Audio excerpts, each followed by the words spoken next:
A cashier paid for an elderly man's groceries. The next day, he returned with a life-changing surprise. The grocery store was almost empty when Sarah Mitchell looked at the clock. 8:43 p.m. Only 17 minutes remained before closing. Sarah had been standing behind register 4 for nearly 9 hours, and her feet were aching. She was 26 years old and worked at Green Valley Market, a modest grocery store on the edge of town. The job wasn't glamorous. She scanned groceries, answered customer questions, cleaned her register, and dealt with impatient shoppers. But Sarah didn't complain. She needed the money. Her younger brother, Noah, was still in college, and Sarah helped pay his tuition whenever she could. Her mother had passed away 3 years earlier. Her father had been gone even longer. So Sarah had learned early that if something needed to be done, she had to do it herself. That evening, she was looking forward to going home. Then an elderly man entered her line. He looked to be around 75. He wore a faded brown coat, old shoes, and a knitted gray cap. His hands trembled slightly as he placed his groceries on the conveyor belt. Sarah smiled. "Good evening, sir." The man smiled back. "Good evening." Sarah began scanning. 1 loaf of bread, a carton of milk, a small package of chicken, 2 cans of soup, a bag of rice, a few apples, and a bottle of medicine. Sarah looked at the total. $48.73. The man slowly reached into his coat pocket. He pulled out a worn leather wallet. He opened it. There were several dollar bills, and a few coins. He counted them carefully. Once, twice. Then he looked down. Sarah could see embarrassment on his face. "I'm sorry," he whispered. Sarah waited. The man counted again. "I seem to be short." "How much?" The man looked at the register. $11.27. Sarah glanced at the long line behind him, but there was nobody. The store was almost empty. She looked at the man's groceries, then at his face. "Which items do you want to put back?" The old man immediately shook his head. No, I'll put something back." He picked up the chicken. "I don't need this." Sarah stopped him. "Keep it." He looked confused. "I'll pay for it." Sarah shook her head. "Keep everything." The man stared at her. "What?" Sarah pulled out her wallet. She took out a $20 bill. She paid the remaining amount. The receipt printed. She handed it to him. "You're all set." The old man looked at the receipt. Then at Sarah. "You paid for me?" Sarah smiled. "Yes. I can't accept this." "You already did." "But why?" Sarah shrugged. "Because you need it." The man's eyes became wet. "I'll pay you back." Sarah shook her head. "No need. Young lady, I can't. It's okay." She handed him the grocery bags. "Just get home safely." The old man stood there for a moment. Then he looked directly into her eyes. "What's your name?" "Sarah." "Sarah Mitchell." She froze. "How do you know my last name?" The man smiled. "Your name tag." Sarah laughed nervously. "Oh." He nodded. "Thank you, Sarah." "You're welcome." The man turned toward the exit. Before leaving, he looked back. "You won't regret this." Sarah smiled. "I don't regret it already." Then he walked out. Sarah watched him disappear into the parking lot. She didn't know it yet, but those words would stay with her. "You won't regret this."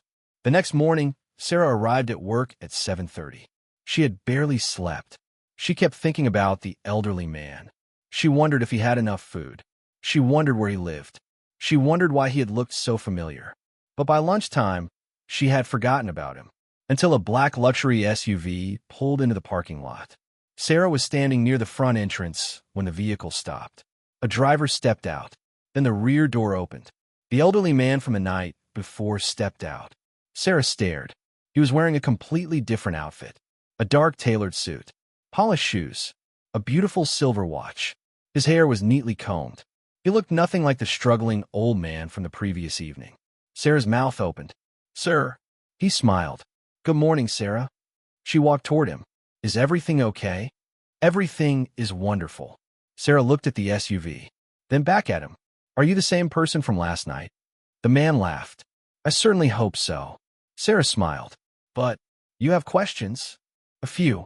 "Then let's talk." He gestured toward the passenger seat. Sarah hesitated. "I have to work." "I've already spoken to your manager." Sarah's eyes widened. "What?" The man smiled. "Don't worry. You're not in trouble." They walked inside. The store manager, Mr. Wilson, was standing near the customer service desk. He looked nervous. "Sarah, this is Mr. Richard Bennett." Sarah looked at the old man. Richard Bennett. The name meant something. She just couldn't remember what. Mr. Wilson extended his hand. "Mr. Bennett, we're honored." Richard smiled. "Thank you." Sarah looked between them. "Why does everyone know you?" Mr. Wilson laughed nervously. "Sarah, Mr. Bennett is the owner of Bennett Retail Holdings." Sarah froze. She had heard that company name. Bennett Retail Holdings owned dozens of grocery stores, shopping centers, warehouses, and food distribution companies across the state. The company was worth more than $40 million. Sarah stared at Richard. "You own this store?" Richard smiled. "Not just this store." Sarah couldn't speak. "Then why were you shopping here like that?" Richard looked at her. "Because I wanted to see something." "What?" "How people treat someone who appears to have nothing." Sarah slowly understood. Was this a test? Richard shook his head. "Not exactly." He looked around the store. "I've been visiting my businesses anonymously for almost a year." "What?" "Because I discovered that some of my managers cared more about profits than people." He sighed. "I wanted to see what happened when nobody knew who I was." Sarah listened carefully. Richard continued.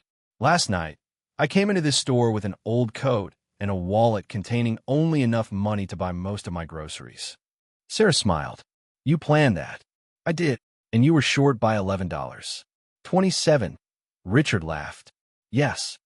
Sarah shook her head. "You could have just paid." "I could have." "Then why didn't you?" "Because I wanted to see what would happen." Sarah looked away. "And you saw?" Richard nodded. "I saw something I hadn't seen in a long time." "What?" "Kindness without calculation." Richard invited Sarah to his office later that afternoon.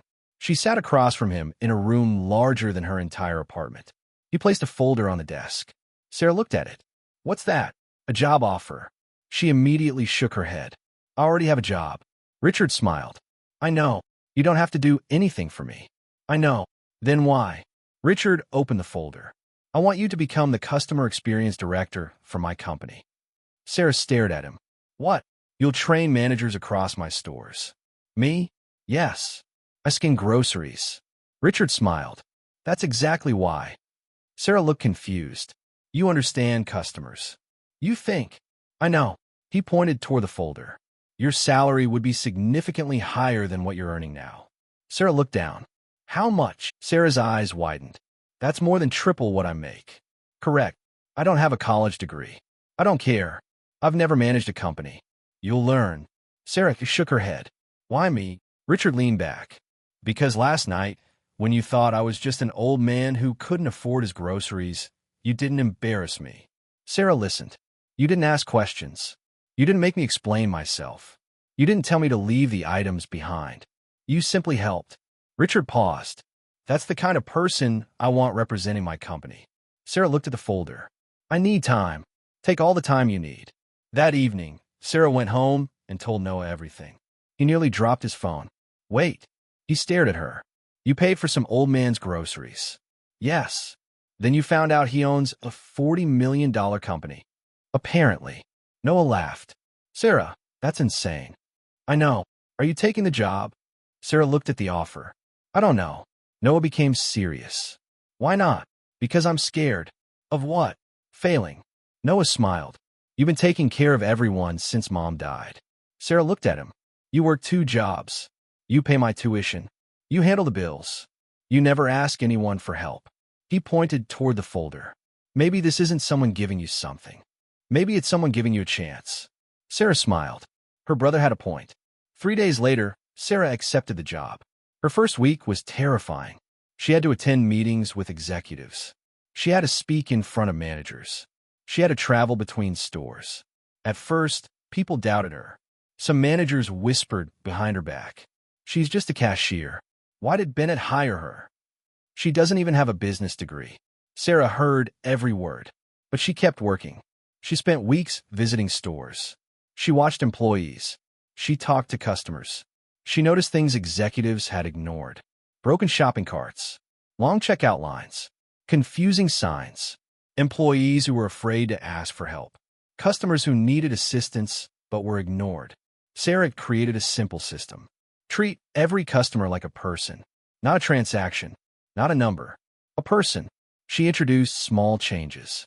Cashiers were allowed to help elderly customers carry groceries. Employees receive recognition for kindness. Stores created small emergency food funds. Managers were trained to listen before solving problems. Within 6 months, customer satisfaction increased dramatically. Richard was impressed. You've changed the company. Sarah smiled. No. What? The employees changed it. Richard nodded. You're learning. 1 year later, Sarah stood in front of a room filled with company executives. She was presenting the company's new community program. Every Bennett store would provide free grocery packages to struggling elderly customers. Sarah explained the program.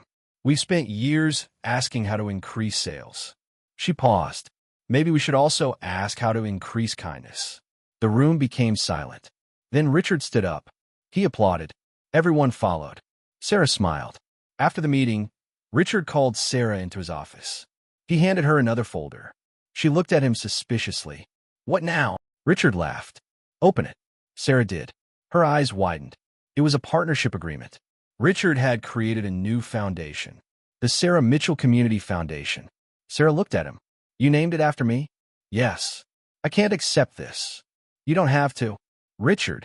He smiled. You gave me $11. 27, Sarah laughed. That's not what I gave you. What did you give me? A chance to help you. Richard nodded. Exactly. 5 years passed. Sarah became one of the most respected leaders in the company. She opened community grocery programs in dozens of neighborhoods. She helped struggling families. She created jobs. She funded scholarships. And she never forgot where everything began. At a checkout counter, with an elderly man, and $11. 27. One afternoon, Sarah returned to the original Green Valley Market. The store looked almost exactly the same. She walked toward Register 4, the same register where she had worked years earlier. A young cashier was standing there. Sarah smiled. How long have you worked here? About 6 months. Do you like it? The cashier smiled. Most days. Sarah laughed. That's fair. Then an elderly woman approached the register. She placed several groceries on the belt. The cashier scanned them. The total was higher than the woman expected. She opened her purse. I think I'm short. The cashier looked embarrassed. Sarah watched. The young employee looked at the groceries. Then at the elderly woman. How much are you short? About $9. The cashier looked around, then reached in her own pocket. She pulled out $10. Don't worry about it. The elderly woman looked surprised. Are you sure? The cashier smiled. Yes. Sarah felt tears forming in her eyes. She stepped forward. The cashier noticed her. Mom. Sarah smiled. Keep doing that. Doing what? Helping people. The cashier nodded. I will. Sarah walked away. Outside the store, she looked up at the sky. She remembered Richard. She remembered that rainy night. She remembered counting $11. 27, and she realized something. The real surprise hadn't been the money. It hadn't been the job. It hadn't been the company. It hadn't even been the opportunities Richard gave her. The real surprise was discovering that one small act of kindness could travel farther than she ever imagined. One person helped another. That person helped another, and another, until a simple decision at a grocery store became a movement that changed thousands of lives. Years later, Richard retired. At his retirement ceremony, Sarah stood beside him. A reporter asked Richard, "What is the best decision you've ever made as a businessman?" Everyone expected him to mention a major acquisition, a new store, a successful investment. Instead, Richard smiled. The best decision I ever made was pretending I couldn't afford $11. 27 worth of groceries. The audience laughed. Richard looked at Sarah. Because that night, I discovered something more valuable than money. What? People. He continued. I had spent my entire life building a company worth millions. He looked at Sarah. But one cashier taught me that a person's character is worth far more than their bank account. Sarah smiled. After the ceremony, Sarah and Richard sat together quietly. You changed my life, Sarah said. Richard shook his head. No. Yes. He smiled. You changed yours. Sarah laughed. I only paid for groceries. Exactly. Richard looked toward the city lights. You had no idea who I was. Sarah nodded. And you had no idea who you would become. She smiled. Neither of them had known. That was the beauty of it. Sarah hadn't helped Richard because he was wealthy. Richard hadn't offered Sarah a new life because she was special on paper. They simply crossed paths at the right moment. One person needed help. The other chose to help. And sometimes, that's all it takes. A few dollars. A little compassion. A moment of courage. A decision to treat a stranger with dignity. Sarah often told young employees the story. And whenever someone asked what they should expect in return for being kind, she gave the same answer. Nothing. They would look confused. She would smile. That's the point. Because if you help someone only because you expect a reward, it's a transaction.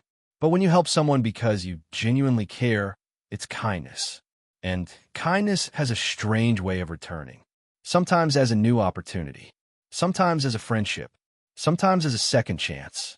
And sometimes it returns as a life-changing surprise from someone you never expected to see again. For Sarah, it began with $11.27. But the greatest thing she gained wasn't money. It was the knowledge that even when life was difficult, she still had something valuable to give. Kindness. And that was worth far more than anything money could buy.